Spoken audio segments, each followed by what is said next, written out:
In a move that has drawn widespread national and international attention, federal agents executed a search warrant at the Virginia home of a Washington Post reporter in mid-January 2026.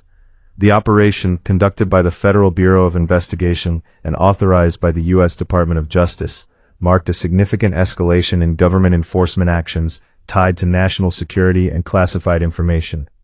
While searches involving journalists are legally possible, they are exceptionally rare in the United States, and this particular raid has sparked intense debate over press freedom, source protection, transparency, and the balance between national security and constitutional rights. The Washington Post +1. The journalist in question, identified by multiple reports as Hannah Natanson, is a prominent Washington Post correspondent known for her investigative reporting on federal government policies and personnel changes under the current presidential administration. According to official statements and media coverage, the FBI's search of Natanson's residence was connected to a broader investigation into a Pentagon contractor who allegedly retained classified materials without authorization. Federal authorities allege that this contractor, a government subcontractor with top-secret clearance, had taken sensitive national defense information home and may have shared it with others, although public documentation has yet to confirm any charges of leaking by the journalist herself. The Washington Post +1. Agents reportedly arrived at Natanson's home early in the morning with a search warrant backed by a court order. They seized multiple electronic devices, including her personal phone, 2 laptops, one personally owned and one issued by the newspaper, and a smartwatch.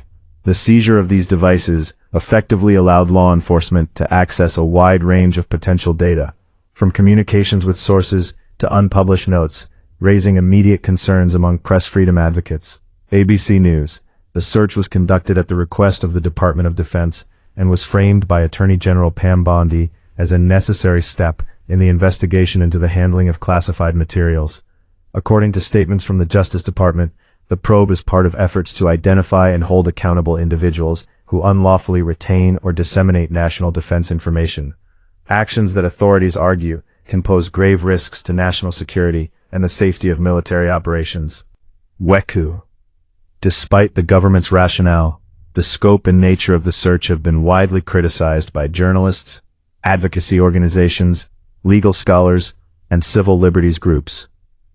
Many observers argue that targeting a journalist's home with a full search warrant crosses a critical line in a democratic society, where the press serves as a check on government power and a conduit for public interest reporting.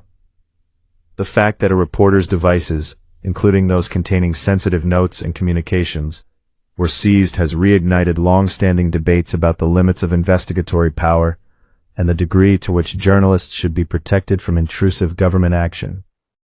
The Guardian +1. Experts in constitutional law and First Amendment rights have described the raid as highly unusual and potentially dangerous to the independence of the press. Law. There are specific procedures and protections designed to prevent undue government interference in journalistic work.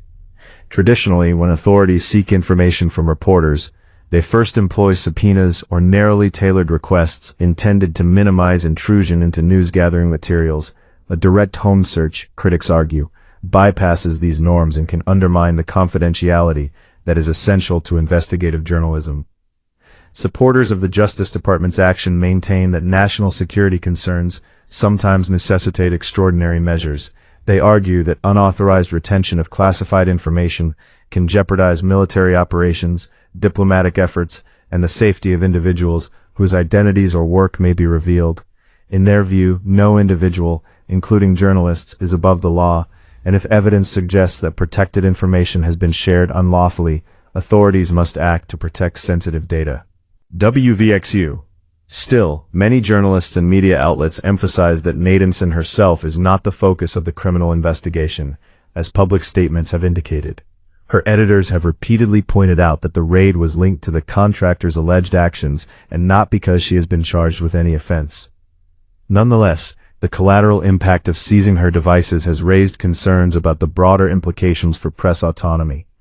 Legal experts emphasize that, even if a journalist is not formally charged, the act of confiscating notebooks, emails, and other materials may chill source cooperation and limit future reporting. People.com+1, the Washington Post and other major news organizations have condemned the search, framing it as a serious attack on press freedom and the protections afforded under the First Amendment of the U.S. Constitution. Editorials and commentaries have warned that such actions could set a dangerous precedent if left unchecked, encouraging future administrations to use similar tactics to intimidate or surveil journalists. These concerns have resonated with media freedom advocates around the world, who highlight the importance of a free press as an essential pillar of democratic governance.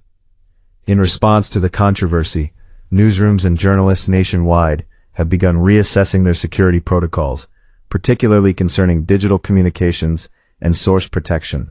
Many are placing increased emphasis on encrypted messaging, robust password practices, and secure storage to safeguard information from potential seizure in future investigations. The attack on journalistic independence is seen not just as a singular event, but as part of a broader tension between government authority and the rights of journalists to report without fear of retribution or unwarranted intrusion. The Washington Post. At the heart of this debate lies a tension that has existed in democratic systems for decades, the need to balance national security with individual liberties. Governments must protect sensitive information and ensure that state secrets are not compromised in ways that could endanger lives or strategic interests. At the same time, a free and independent press plays a crucial role in holding power to account, bringing transparency to public affairs, and informing citizens about matters of significant public interest. Finding the appropriate equilibrium between these competing imperatives remains one of the most challenging aspects of modern governance. PBS, public reaction has been deeply divided. Some members of the public view the FBI's actions as a justified step in cracking down on leaks that could harm national interests.